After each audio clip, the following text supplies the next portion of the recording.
Good day, Europe. My name is Dorotea. And I'm Luka. We come from Croatia, the youngest member of the EU, from a town called Krapina, which is well known as one of the most important Neanderthal sites in the world. Our country's location is in the crossing of important trade routes, connecting Central with Southeast Europe. Beautiful landscapes, architecture, welcoming people and excellent food are not hard to be found. Plenty of important people were born here, such as Nikola Tesla, Luka Modric and Marco Polo. Alternating current, tie, pen, parachute, and, as of recently, the fastest electric car are only a few examples of our creativity. But the voices of many young people in our society are neither heard nor wanted. That's why we're trying to convince young people to take matters in their own hands. It's our turn now, so let's not waste it. Thank you very much for your attention. Merci beaucoup.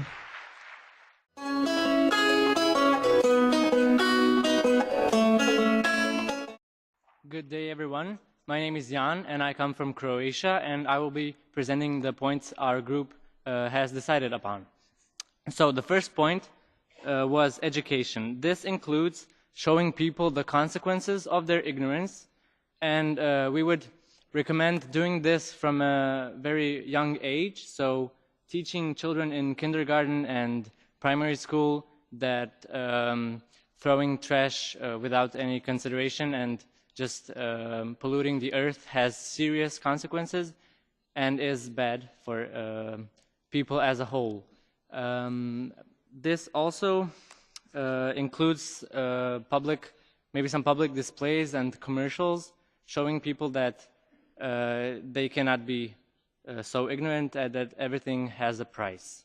And we only have one planet and we should save it. One idea was to pull trash islands. So I don't know if you know, but trash accumulates in the sea, and we could pull trash islands closer to the shore, because I think that would really shock people and teach them not to pollute anymore. The second point was a sort of a reward system. This means that people who recycle more get special benefits from the government. For example, lower taxes or money for in Croatia we get half a kuna for one bottle of water that we recycle. I think that is also a good idea. Of course, it already exists in certain countries, but we need to focus more on this and expand it. Number 3 was sort of the opposite of number 2, which means that people who pollute the earth and are totally ignorant have to pay the price. This means that we would introduce taxes for polluting and increase taxes for using fossil fuels, but not only for ordinary everyday people, but also for big companies who use plastic bags in their stores, like big supermarkets, and for and that's basically it. Number 4 is science. This means that we would encourage young people. As we all know, there are a lot of young people and people in the world, and I'm sure everyone has, not everyone, but some people have great ideas how to reduce the cost of collecting renewable energy. So we should stimulate science and technology to find better ways to recycle, because some people maybe have an idea but do not have the money or do not have the resources they need to make their idea possible. Number 5, and the last point, was improve infrastructure for electric cars. So as we know, electric cars are becoming more and more popular, but not fast enough. This is all going in kind of a slow motion. I mean, it's not moving really fast, and some countries don't even have charging stations for electric cars, and the EU and the member states should improve on this. I would like to thank you for listening to this, and those are the points my group made today and discussed about. Thank you.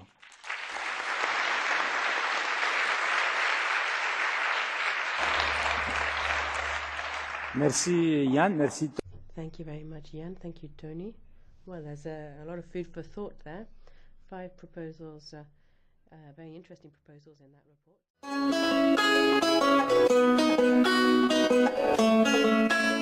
Good afternoon. My name is Luca, and I am today here with my colleague Noah. We are representatives of the Development Aid Committee. The questions that our group was presented with were difficult, but very important. We had an interesting discussion that sparked a lot of thoughts, but the most important thing is that during the debate, it was more than obvious that young people really cared about what they were saying, and that gave me hope for a better and happier future of Europe and the world. Thank you very much.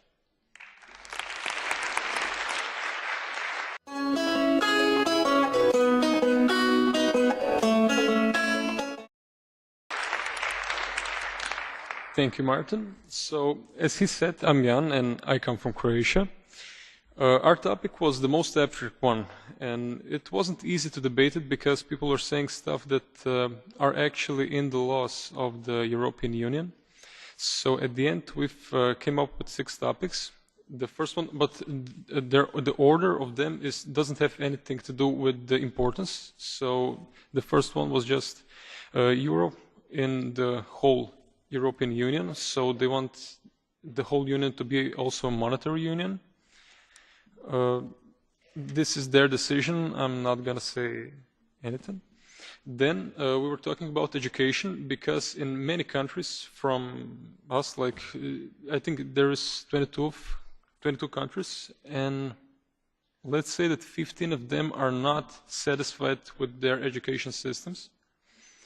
Then the third point was people want to have eco-friendly life, because they think that it's going to be better in the future if we are going to think eco now.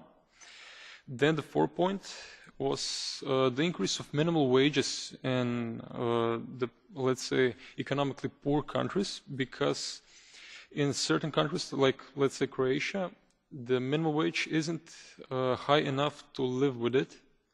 It's just impossible. So we want to raise it. Also, we know that there are many problems related to raising it, that maybe from into the industry when the producer actually needs many hands, let's say. If we increase the wages, they would transfer the industry into the, let's say, less developed countries, and they would be able to pay the workers less. Then the fifth topic was social politics. So they want people to be more, to accept the Muslims that came into Europe with these migration waves in the past years.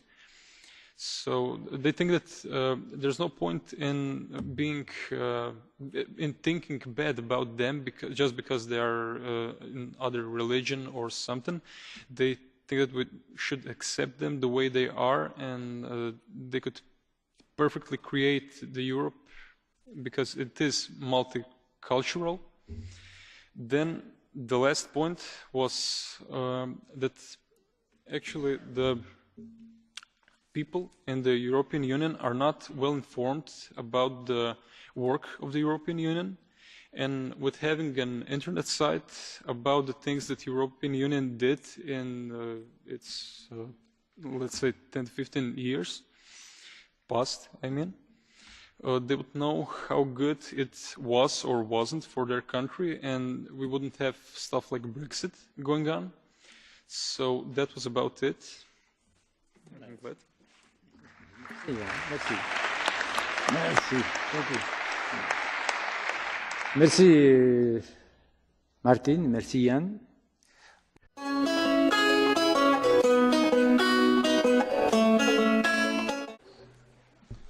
So, good day. Earlier today, we talked about the youth employment and the problems about the very high youth unemployment in the EU.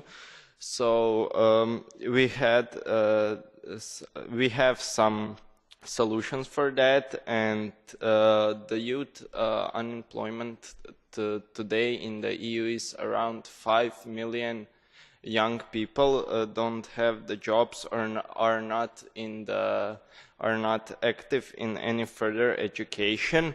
But the good news is that the unemployment has decreased since 2012 by 4%, and there are a lot of programs that can help young people to get jobs all around the EU, but the young people are not enough familiar with those programs, so we should change that as fast as possible. Thank you.